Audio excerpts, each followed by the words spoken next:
নমস্কার, স্বপ্নবিক নিউজ নেটওয়ার্কে স্বাগত। এই মুহূর্তে যে খবরের দিকে নজর দেব, আন্দোলনে নাটকীয় মোড়।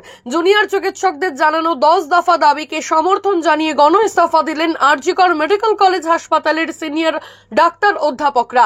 50 জন চিকিৎসক অধ্যাপক ইস্তফা দিয়েছেন বলে খবর। হাসপাতালের সুরক্ষা, থ্রেট কালচার নির্মূল সহ মোট 10 দফা দাবিতে ধর্মতলায় 3 দিন ধরে আমরণ অনশনে বসে রয়েছেন জুনিয়র চিকিৎসকেরা। গোটা আন্দোলনে কার্যত উদাসীন ভূমিকায় দেখা গিয়েছে প্রশাসন সহ রাজ্য সরকারকে। এহেন পরিস্থিতিতে এবার জুনিয়র চিকিৎসকদের সমর্থনে পাশে দাঁড়ালো আরজি কর মেডিকেল কলেজ হাসপাতালের সিনিয়র ডাক্তার অধ্যাপকরা। সরকারের ওপর চাপ বাড়াতে এই সিদ্ধান্ত বলে মনে করা হচ্ছে। Seven news, Kolkata.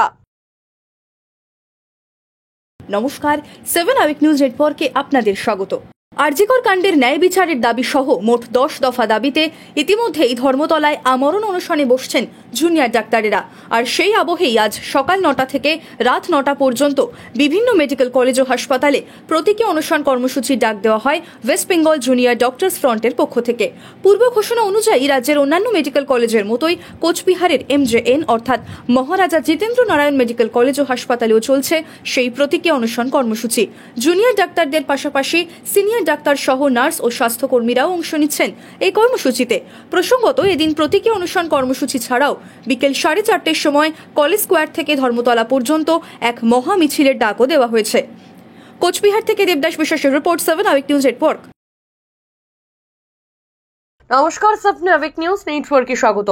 24 ঘন্টার মধ্যে আমরণ অনশনে বসা জুনিয়র চিকিৎসকদের 10 দফা দাবি না মানলে এবার আরজি কর মেডিকেল কলেজ হাসপাতালের সিনিয়র ডাক্তার অধ্যাপকদের নেওয়া সিদ্ধান্তের পথে হাঁটার হুঁশিয়ারি দিলেন কলকাতা মেডিকেলের সিনিয়র ডাক্তাররা।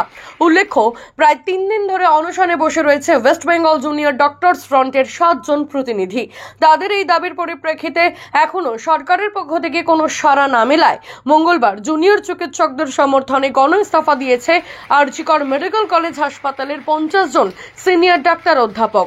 আন্দোলন সফল করতে এবার সেই পথ অবলম্বন করার হুঁশিয়ারি দিলেন কলকাতা মেডিকেলের সিনিয়র ডাক্তাররা। স্বপ্নবিক নিউজ, কলকাতা। নমস্কার, 7 আউইক নিউজ নেটওয়ার্কে আপনাদের স্বাগত। আর্থিক প্রতারণা চক্রের পর্দা ফাঁস। আর এই ঘটনায় ইতিমধ্যেই 3 জনকে গ্রেপ্তার করেছে অশোকনগর থানার পুলিশ। ধৃতদের নাম আফ্রিদি মণ্ডল, সাদেক মণ্ডল ও শাহাবুদ্দিন আনসারি। পুলিশ সূত্রে খবর, অশোকনগরের এক বাসিন্দা মনিরুল ইসলামকে ভুল বুঝিয়ে তার কাছ থেকে তার ব্যাংক অ্যাকাউন্ট নম্বর জেনে নেয় আফ্রিদি। কিন্তু পরে আফ্রিদি ও তার শাগরেদদের মতলব আন্দাজ করতে পেরে অশোকনগর থানায় লিখিত অভিযোগ দায়ের করেন ওই ব্যক্তি। আর সেই অভিযোগের ভিত্তিতে তদন্তে নেমে এদিন অশোকনগরের বাসিন্দা আফ্রিদি সহ তার 2 শাগরেদকে পাকড়াও করে পুলিশ। ধৃতদের কাছ থেকে নগদ কয়েক হাজার টাকা, একাধিক ATM ও চেক বই বাজেয়াপ্ত করা হয়েছে। সেই সঙ্গে এখনো পর্যন্ত কতজন প্রতারিত হয়েছে চক্রের মাধ্যমে কিংবা এই প্রতারণা চক্রের সঙ্গে আরও কেউ জড়িত রয়েছে কিনা তাও খতিয়ে দেখছে পুলিশ। ধৃতদের এদিন বারাসাত আদালতে পেশ করা হয় ও অভিযুক্তদের 6 দিনের পুলিশ হেফাজতের নির্দেশ দিয়েছে আদালত। নমস্কার, স্বপ্নবিক নিউজ নেটওয়ার্কে স্বাগত। বর্ডার এলাকায় নাকা চেকিং এর জেরে ডাকাতির চক্রান্ত চালিয়ে পাহাড়পুর মোড় থেকে আগ্নেয়াস্ত্র সহ 3 জনকে গ্রেপ্তার করল পুলিশ। উল্লেখ্য, গতকাল রাতে 3 বাইক আরোহীর গতিবিধি দেখে সন্দেহ হওয়ায় তাদেরকে আটক করে এগরা থানার কর্তব্যরত পুলিশ আধিকারিকেরা।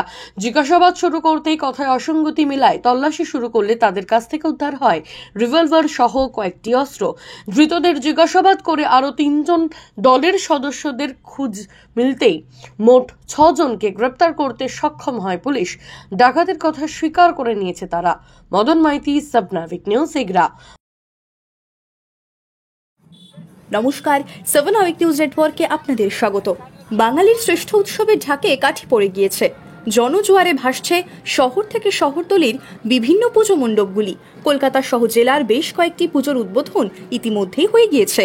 এবার জনসাধারণের জন্য খুলে গেল পূর্ব মেদিনীপুরের পটাশপুর 2 নম্বর ব্লকের অন্তর্গত টনিয়া বিলাস সর্বজনীন দুর্গোৎসব কমিটির পুজোর দরজা। চলতি বছরে তাদের পুজো 72তম বর্ষে পদার্পণ করল। আর 72তম বর্ষে তাদের পুজোর বাজেট 7 লক্ষ টাকা। উদ্বোধনের পর থেকেই দর্শনার্থীদের ঢল নামছে মণ্ডপ প্রাঙ্গণে। তবে পুজোর পাশাপাশি বস্ত্র বা নানান শিক্ষা সামগ্রী বিতরণের মতো সামাজিক কর্মকাণ্ডেরও আয়োজন করেছেন পুজো উদ্যোক্তারা। পটাশপুর থেকে মদন মাইতির রিপোর্ট, 7 আউইক নিউজ নেটওয়ার্ক। জয় হিন্দ।